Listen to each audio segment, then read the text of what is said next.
Hi, my name is Michael Dahl, and I am a San Bernardino City Unified School District demonstration teacher teaching math at Middle College High School. In this short video, I wanted to share with you a couple of ideas that have encouraged students to increase motivation in class, especially with some changes that I made in reference to and with respect to distance learning. So in class, when we're physically in class, an idea that I had many years ago was increasing student engagement in terms of extrinsic motivation. I know my number one goal is for students to have intrinsic motivation. However, some of my students needed some extra. They needed some extrinsic motivation. And we developed a plan with my students together and I reached out to students and asked what were they interested in terms of a classroom economy system. So we developed a classroom economy system, kind of our banking system, our own classroom banking system, and students were able to earn their money, earn funds, and develop some goals to earn those funds towards. And then also there were some ways that they can lose those funds. So I modified those ideas, and again, I extended these ideas to my students to get some of their ideas and bring them into the plan and make it more than just it's my plan, but make it's our plan. And I posted that on our Google Classroom. So the ways that they can earn funds are as follows. They get an allowance that happens automatically. And they can also, I was thinking of different behaviors that I wanted to encourage. So there are some behaviors that I expected to be automatic. And if those did not happen, then that's the way that they will lose funds. But behaviors that are not automatic behaviors that I wanted to encourage or that I couldn't necessarily enforce, like having participation with their cameras on in distance learning, I don't necessarily want to enforce and have a negative consequence for not having a camera on. I don't know what the student's home environment is. I don't know how the student feels about showcasing and broadcasting their home to their peers. However, it does support the class and it does support, I believe, the engagement within students of having those cameras on. So I wanted to have something there that might encourage students to want to have their cameras on. So I incorporated some of those ideas into the possible things that they can earn. We called our monetary system, kind of making fun of my name and my favorite football team, Dollar Bills. And you can call your system whatever you want. And some other ideas that I came up with is we have some fun at the very beginning of our class with a brain puzzle, and it's the first student to answer the riddle earns some dollar bills again for participating. Some different ways is having your camera on, answering questions, responding in the chat when I pose some checking for understanding questions. When we get to a mathematics problem for high school, presenting a solution and how they acquired that solution, what their strategy was. It might be different than something that I presented. So we want to support those different methods. Completing their practice, showcasing academic excellence. So those are different ways that they can earn positive dollar bills. Then some ways that they might lose dollar bills is as being late to our synchronous session, if they're caught not paying attention.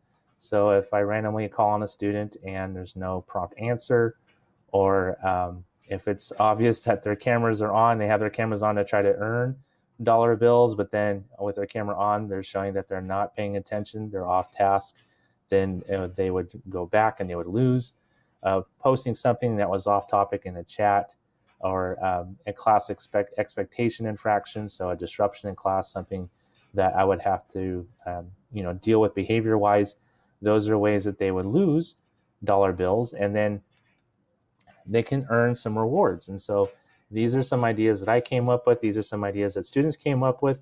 There's some potential rewards for our class where they can take 50% off an assignment. So if the assignment had 20 problems and they earned this reward, then they could reduce that to 10 problems, or an assignment pass. They'd have to earn some more to get that. Coaching support on an exam, drop a quiz, some different fun activity games that they could potentially purchase that we would all participate in.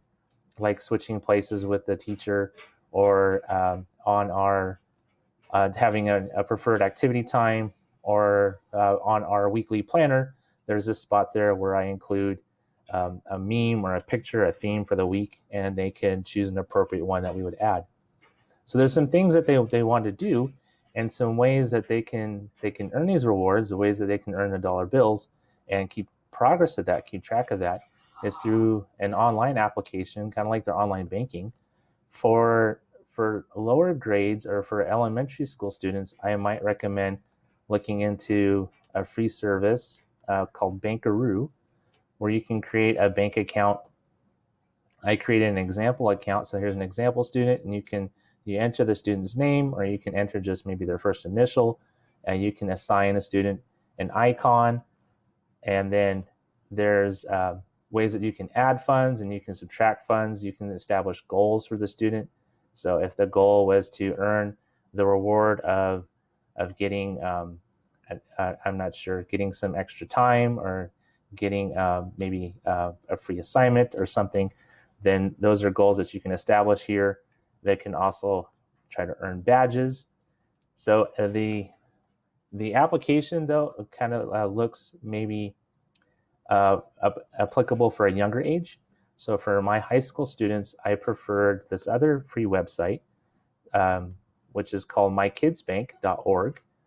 And mykidsbank.org, you see, is not a secure site. So I only enter student information in terms of just a name, just a first name. So I don't enter any of their private information. Students will have an account. So I create a login for the student, and I create a passcode, a password, and then students log into their bank account. And then you see here with the settings, I can call the bank anything I wanted to. So you can customize the name of your bank. So I called it where I teach at Middle College High School. This is the Bank of Middle College High School, the third branch. And then you can select your denomination. You can select your currency. You can then change a message to the account holders. So you can put a positive message there. When they log into the account, they'll see that. Then there's some other ways that you can customize the bank. So with mykidsbank.org, you can also add other tellers. So if you're working in a PLC, if you're co-teaching, and you wanted to add a co-teacher and have somebody have equal access, another person that would have access to be able to give the students their positive amounts, or also withdraw those amounts, then you can add that here. Physically in the class, this was really helpful, having something tangible, having something that we can give students. With distance learning, it's more challenging, but I could always take a screen capture of the currency, and we can actually here create the currency. So we can create banknotes. It will have a code where the X's are. It'll produce a code, and then students will log into their account and they'll redeem the code and put in that banknote. And then you can create those in as many as you want, and you're the treasury. So you can create those in any denominations that you want, any values you want, and how many of those you want. You can customize those names. That list will populate down here. And then this is what your accounts will look like. So you'll see how many total deposit accounts that you have, and the number. Your options for the student accounts are over here on the right-hand side. So you can, if you have a new student come in, you can create a new deposit account. You can create a deposit in one account, or if there's several students that were doing deposit behavior, you can select on multiple accounts all at once and give them those funds.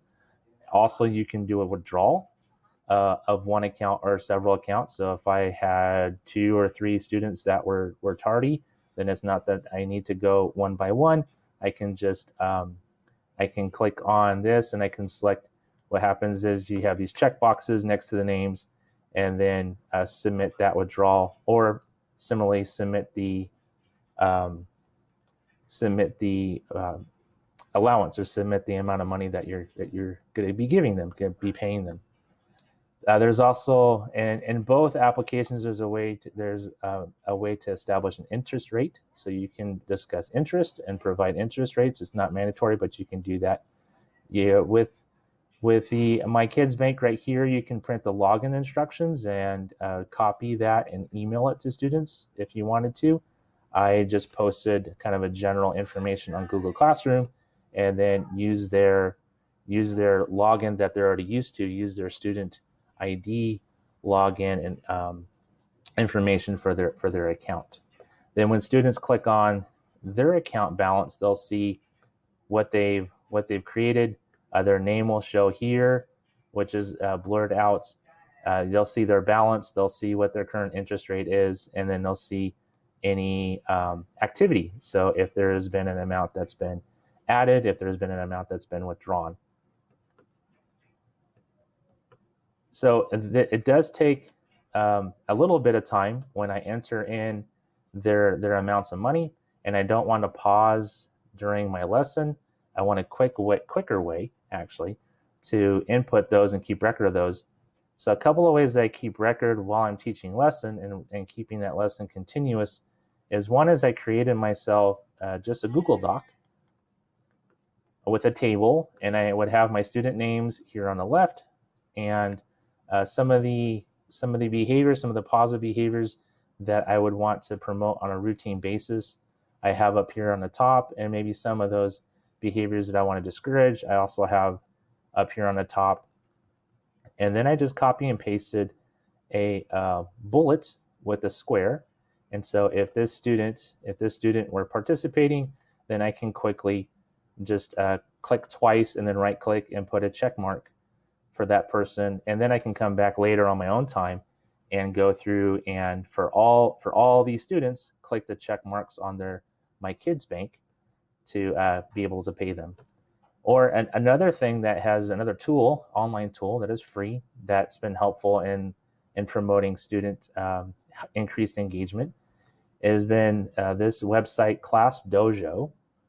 In Class Dojo, you enter some student names. So here I just have students with numbers.